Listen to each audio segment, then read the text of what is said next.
ఇప్పుడు మనం వినబోయే పద్యము గృహస్థాశ్రమ ధర్మరక్షణకు కేంద్ర బిందువైన గృహిణి యొక్క గొప్పతనాన్ని చెప్పే గొప్ప తెలుగు పద్యం. ధర్మార్థ కామ సాధనకు ఉపకరణంబు గృహనీతి విద్యకు గృహము విమల చారిత్ర శిక్షకాచార్యకంబు అన్వయ స్థితికి మూలంబు సద్గతికిన్భూత గౌరవంబునకు ఏకకారణంబు ఉన్నత స్థిర గుణమణుల కాకరము హృదయ సంతోషమునకు సంజనకంబు భార్యయ చూవే భర్తకు ఉండుగావు ప్రియములు ఎట్టి ఘట్టములను ఎట్టి ఆపదలను ఎట్టి తీరములను ముట్టబడిన వంతలెల్లన్ పాయున్ ఇంతులన్ ప్రజలను ఒనరగ చూడగనినా జనులకెందు.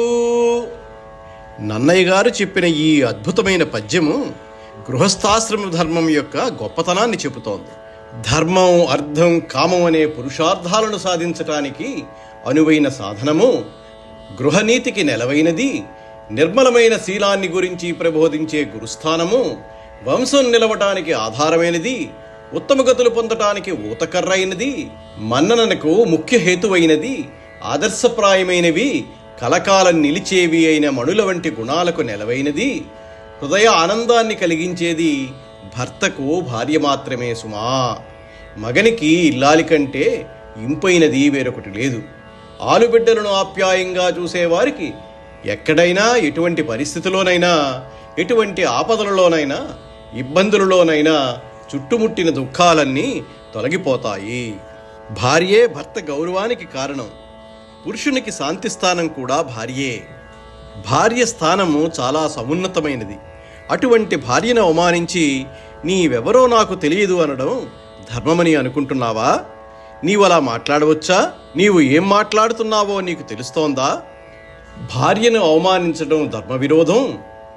భర్త భార్య యందు ప్రవేశించి గర్భంలో వసించి పుత్రుడే జన్మిస్తాడు.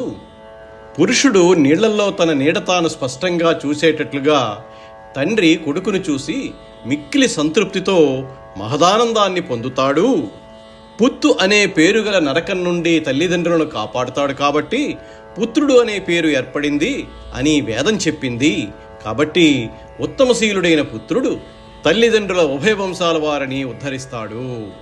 కాబట్టి మంచి ముత్యాలహారం మెడలో వేసుకున్నా, పచ్చకర్పూరం ఒంటికి రాసుకుంటే వచ్చే గొప్ప వాసన పీలుస్తున్నా, ఒళ్ళంతా మంచి గంధం రాసుకున్నా, పూర్ణ చంద్రబింబాన్ని చూస్తూ ఆ వెన్నెలలో ఆ చల్లతనాన్ని అనుభవిస్తున్నా, ఇవేవీ కూడా తండ్రికి కడుపున పుట్టిన కొడుకును కౌగిలించుకున్నప్పుడు ఇచ్చే తృప్తికి సమానము కావు. పుత్రగాత్ర పరిష్వంగమే అంత గొప్పది. తన కొడుకును చూసుకునేటప్పటికి తండ్రికి అంత సంతోషం వస్తుంది. కౌగిలించుకున్నప్పుడు ఎంతటి కష్టాన్ని మరిచిపోతాడు. పుత్ర పరిష్వంగమునందు అంత సుఖముంది. నీ అదృష్టం నీ కన్నుల ముందు కనబడితే నిగ్రహించుకొని దూరంగా కూర్చున్నావా? ఎందుకు నీవు నీ కొడుకునైనా కౌగిలించుకోలేకపోతున్నావు? నన్నయ్య గారు ఈ వివరాలు భరతుడు పుట్టిన ఘట్టంలో చెప్పలేదు, దుష్యంతుడి నిండు సభలో చెప్పించాడు.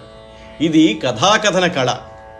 ఈ విధంగా చెప్పిన శకుంతల ఇంకా నుతజల పూరితంబులగు నూతులు నూరిటి కంటే సూనృత వ్రత ఒక బావి మేలు, మరి బావులు నూరిటి కంటే ఒక్క సత్క్రతువది మేలు, తత్క్రతు శతంబున కంటే సుతుండు మేలు, తత్సుత శతకంబు కంటే ఒక సూనృత వాక్యము మేలు చూడగన్.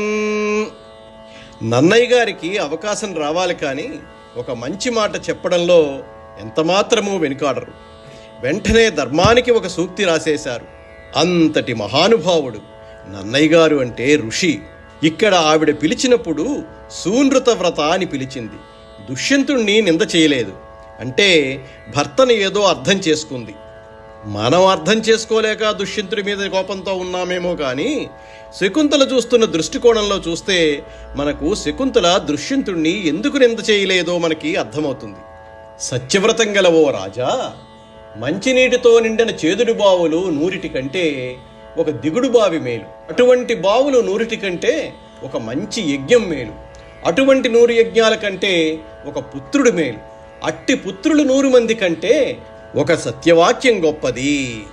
వెలయంగ అశ్వమేధంబులు వేయును ఒక్క సత్యమును ఇరుగడలందుల ఇడింతూపగా సత్యము వలన ములుసూపు గౌరవంబున పేర్మిన్. ఒక త్రాసులో బాహాటంగా 1000 అశ్వమేధయాగాల ఫలాన్ని ఒకవైపున, ఒక్క సత్యాన్ని ఒకవైపున ఉంచి తోచగా సత్యం వైపు బరువు వలన ముళ్ళు చూపి సత్యమే గొప్పదని నిరూపిస్తుంది. సర్వతీర్థాభిగమనంబు సర్వవేద సమధిగమము సత్యంబుతో సరికావు ఎరుగుము ఎల్ల ధర్మంబులకెందు పెద్దయండ్రు సత్యంబు ధర్మజ్ఞులైన మునులు. తీర్థాలన్నింటినీ సేవించటం, వేదాలన్నింటినీ అధ్యయనం చేయటం సత్యంతో సరికావు. ధర్మం బాగా తెలిసిన ఋషులు ఎల్లప్పుడూ అన్ని ధర్మాల కంటే సత్యమే గొప్పదని చెబుతారు. కాబట్టి నిర్మలమైన బుద్ధితో సత్యం గొప్పదిగా భావించి కణ్వ మహర్షి ఆశ్రమంలో నీవు చేసిన ప్రతిజ్ఞను దయతో నెరవేర్చుము, నీ కొడుకును దయతో చూడుము అని శకుంతల దుష్యంతునితో సభామధ్యమంలో చెప్పింది.